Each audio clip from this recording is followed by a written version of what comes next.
Buenos días, Fernando. Muy buenos días, Salvador. La verdad es que el gusto es mío, siempre es un privilegio platicar contigo y pues estamos muy contentos por esta Semana Galilea y estos eventos que se está llevando con temas de interés nacional. De entrada, qué buen cartel el que juntaron ayer, ¿eh? Oye, pues gracias. Y el de hoy no va a desmerecer, es Enrique Krause y José Woldenberg hablando sobre el país, sobre la encrucijada en la que estamos, y el sábado tenemos nuestro congreso. Y efectivamente el de ayer, la verdad es que generó muchas expectativas, incluso la convocatoria rebasó lo que habíamos nosotros preparado, hubo tumulto en el evento, pero valió la pena. La verdad es que cumplió con creces lo que se podía esperar y fue un debate de mucha altura, tres visiones distintas pero convergentes en un sentido. Tenemos una crisis de gobernabilidad. Claro. Desde 1997 hay congresos divididos y por lo tanto un solo partido no tiene control de las dos cámaras, de ambas cámaras. ¿Cómo conseguir mayorías estables y que esto pueda darle certeza a los ciudadanos? Bueno, pues con un gobierno de coalición. ¿Qué es un gobierno de coalición?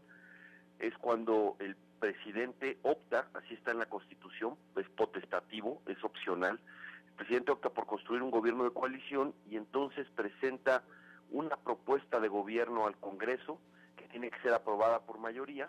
Con eso, digamos que se amarran las mayorías sobre ciertas reformas que necesita el país y hay un gobierno compartido, puesto que el gabinete tiene que ser aprobado también por el Congreso. Y de esta manera se gobierna con el Congreso, no como ha sucedido que se gobierna a veces sin el Congreso, a veces incluso contra el Congreso, o con negociaciones que acaban siendo pues muy costosas y muy cortas, precisamente porque el incentivo actual en nuestro con esta gobernabilidad que tenemos, el incentivo es que para la oposición lo correcto es que le vaya mal al gobierno para poderle ir bien en las urnas en la siguiente elección, y al gobierno pues lo que acaba haciendo es utilizando todos los programas a beneficio de su partido. De su partido, claro. Y esto pues hay que modificarlo, y bueno, hay ese compromiso de una nueva gobernabilidad, digamos democrática, desde la pluralidad. Habrá que quizás esté pensando en que hay que regresar a la vieja gobernabilidad, a la de una voluntad suprema, claro, que esté por encima de todos, incluso de gobernadores, etcétera. Este presidente justiciero y magnánimo que había en la época de Echeverría, etcétera. El todopoderoso. El todopoderoso por encima de las constituciones, el gran árbitro, etcétera. Eso, en mi opinión, me parece restauración. Ahora, bueno, Fernando, ¿qué es lo que falta? Te pregunto porque esta figura ya está en la Constitución, pero ha habido cierta resistencia de los partidos, incluido el que tú militas, el PRD, para dar el siguiente paso, que es reglamentarlo en una ley secundaria. ¿Qué es lo que falta? Y también esto, estamos hablando prácticamente de un cambio de régimen, es decir, ir hacia un régimen semiparlamentario. Te pido por favor, Fernando, si es posible que nos esperes un momento en la línea. Tengo que hacer una pausa obligada, pero al regreso me contestas esta pregunta. Por supuesto, Salvador, aquí estoy con mucho gusto. Muchas gracias, regresamos después de esta pausa. Preguntaba, Fernando, antes de irnos a la pausa, ¿qué es lo que falta? Porque hemos escuchado ya, esta propuesta está bastante acabada, hay varias iniciativas ya presentadas, pero para los gobiernos de coalición me refiero, pero no se atreven a dar el siguiente paso. ¿Dónde está la resistencia? Sí, así es. Bueno, yo creo que hay algunos que temen el cambio de régimen. Se pudo conseguir una gran mayoría para sacar la reforma constitucional, pero se le puso un candado. El candado dice explícitamente, ahí se inauguró este estilo, porque no solo se aplicó para gobiernos de coalición, luego para el Sistema Nacional Anticorrupción, pero ese sí ya tiene las leyes secundarias felizmente. Pero en el de gobiernos de coalición se puso un transitorio que decía que aplicarían los gobiernos de coalición hasta que estuviera la ley secundaria, explícitamente. Entonces lo que falta es la ley secundaria. Yo creo que se podría mejorar la parte constitucional para que no fuera opcional, sino que fuera obligatorio construir la mayoría, y eso creo que todavía nos acercaría más a este sistema semiparlamentario, ¿no? Pero no está así, quedó simplemente como opcional, dependerá de la voluntad o no del presidente. Habrá que resolver cosas, por ejemplo, qué pasa si un partido abandona la coalición, etcétera.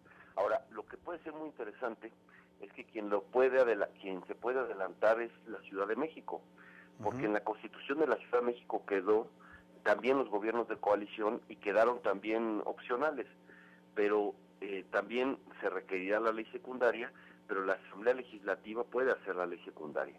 Entonces, la Ciudad de México podría tener ley secundaria antes. Ahora, ¿cuál es el plazo para tener esta ley secundaria que pueda valer en el 2018? Sí. Pues obviamente este año, pero incluso si no hubiera condiciones, no hubiera las resistencias en quien tiene, la verdad es que la llave ya no se necesitan 2/3 partes, se necesita mayoría, y ahí es el PRI, nada más que creo que parece obvio que en que Mario Fabio Beltrones, que ha impulsado los gobiernos de coalición desde el pasado sexenio, pues no tiene ahorita mayoría en su partido, ¿no? Claro. Digamos, si no yo hubiera salido la ley, lo estaría sencillo.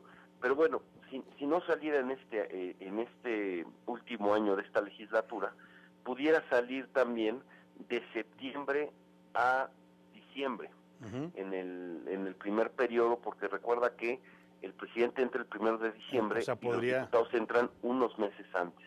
Claro, ya con una nueva Cámara o con una nueva conformación. Y bueno, lo que decías de Mario Fabio, sí, es claro que no tiene la mayoría, y es claro también que al que le tiene que gustar allá arriba, allá en Los Pinos, pues no le gusta.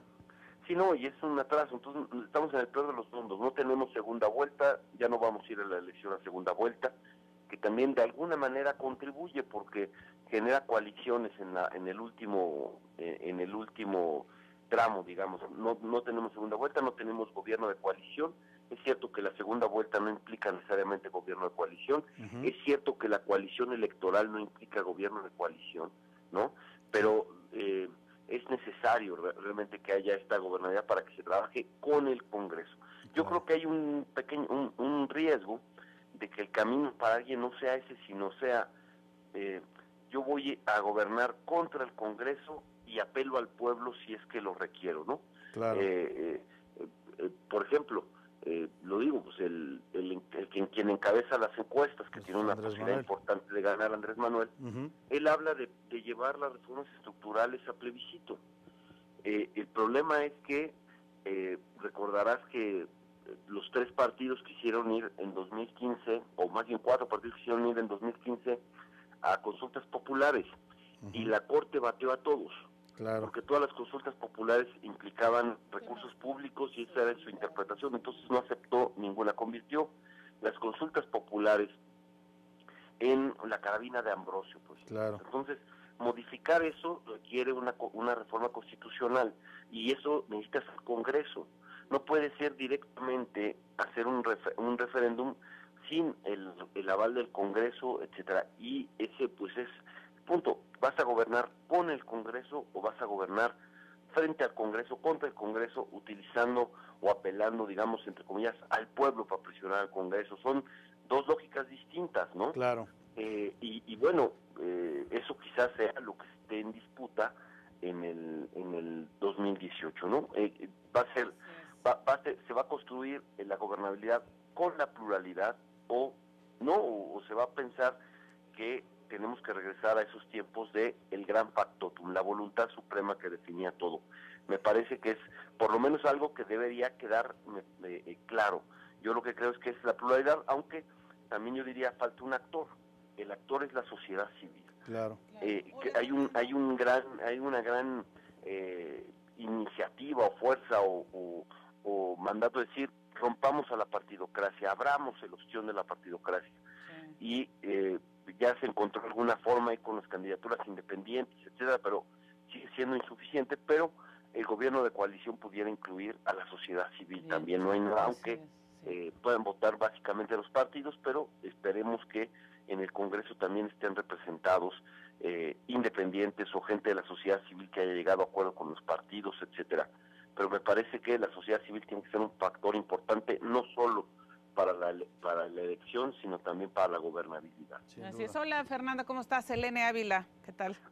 Selene, qué gusto escucharte. Oye, Fernando, igualmente, ¿cómo crees que llegan las instituciones en el 2018, en concreto el Tribunal Electoral y el INE? ¿Cómo van a llegar? Porque de estas figuras, bueno, ya quedamos. Seguramente nos vamos al 18 con este andamiaje legal, pero las instituciones, ¿cómo llegarán? Bueno, llegan muy desgastadas. las elecciones del Estado de México, Coahuila, pues demostraron que hay cosas que nosotros pensábamos superadas que siguen presentes, y el asunto de estas dos elecciones pues ha desgastado, no solo esto, sino yo diría que desde hace tiempo se ha ido desgastando el Instituto Nacional Electoral. Goldenberg tiene un poco la tesis de que es porque el INE tiene que tiene que hacer también el papel de árbitro entre los partidos y no solo organizar las elecciones, y eso ha desgastado la institución. Y el caso es que pues todos fueron testigos del despilfarro, el derroche en el Estado de México, claro. Y esa elección parece que va a quedar en firme, y eso, bueno, sí ha habido un desgaste de las instituciones, incluso pues ya hay voces que hablan de sustituir a todos los consejeros del INE, no se habla de que hay una doble vara en Coahuila frente al Estado de México, etcétera. Hay un desgaste indudable. En Coahuila pues, se dio un hecho grave porque fue la primera vez que el conteo rápido no coincide con el PREP. El conteo rápido es el instrumento más importante del INE el día de la jornada para quitarle la presión al instituto, porque gracias al conteo rápido fue que Cedillo le habló a Fox para felicitarlo por el resultado, etcétera. Fue el que, recordarán, Ugalde no quiso decir porque la diferencia era tan pequeña, y después quedó en la ley que era obligatorio decir el conteo rápido. Bueno, por primera vez el conteo rápido dio un ganador, y el PREP, que fue el PREP más bajo en la historia, dio otro. Así es. Entonces eso ha generado, y en el Tribunal Electoral pues dieron un regalazo, como se dice. Recordarán que les prorrogaron el mandato ya después de estar electos, es decir, se hizo una reforma con nombre y apellido, con dedicatoria, algo pues muy extraño, pero la Suprema Corte de Justicia de la Nación validó, y entonces pues eso habla de que si hubo algunos favores, etcétera, pues llegan públicamente desgastadas esas instituciones, pero son fundamentales para que tengamos pues unas elecciones con tranquilidad. Por eso cuando se dice de que se puede llegar a una crisis como en el 2006, pues también tiene que ver con esta debilidad de las instituciones. Claro, pues vamos a estar muy pendientes de ahí la importancia de estas propuestas que se están presentando en este foro.